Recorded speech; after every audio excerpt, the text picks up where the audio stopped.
Souvenez-vous, la semaine dernière, je vous disais que je voulais absolument que le visuel de mon EP donne envie aux femmes de croire en elles et surtout de penser que tout était possible, qu'elles pouvaient faire tout ce qu'elles voulaient quand elles voulaient. Mais avant d'avoir cette image forte, il a fallu que je retravaille un petit peu sur ma musique parce que je me suis rendu compte que moi-même, j'allais pas au bout du processus. J'étais en train de réécouter les morceaux puis je me suis dit mais c'est pas assez fort, c'est pas exactement ça. Il faut que ma musique elle soit 100% alignée avec ce que je suis.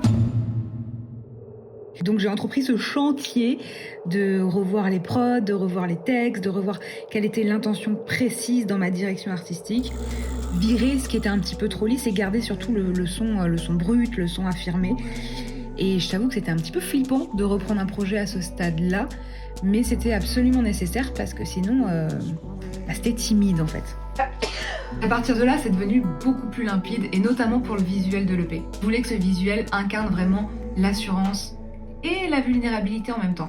J'aime bien l'expression danser sur des ruines et je voulais vraiment que ça incarne ça. Et je te fais un petit spoiler, on se rend bien compte dans le visuel qu'une de mes grandes inspirations, c'est la Bretagne. J'étais tellement contente que j'ai même voulu faire une vidéo manifeste, une vidéo pour dire voilà les girls, c'est ça mon combat, je perds là-dessus, on met du rouge à lèvres et on sort les décapotables.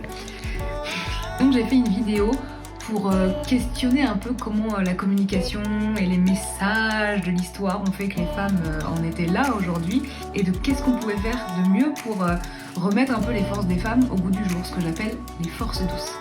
Dans cette vidéo, je cite des femmes qui ont vraiment été très inspirantes et dans ma vie et dans mon travail. Et si ça t'intéresse, tu peux d'ores et déjà regarder la vidéo parce qu'elle est en ligne sur la chaîne YouTube sur laquelle tu es en ce moment.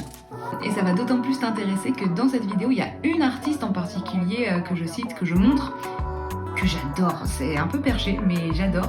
Et il se trouve que cette artiste était en exposition au Grand Palais au moment où je faisais la vidéo. Donc on était bien connectés, il y avait un sign, je crois. Mais ça, je vous en parle dans le prochain épisode, parce que ce montage était beaucoup trop long et j'ai envie d'aller vivre ma vie. Gros bisous, à la semaine prochaine.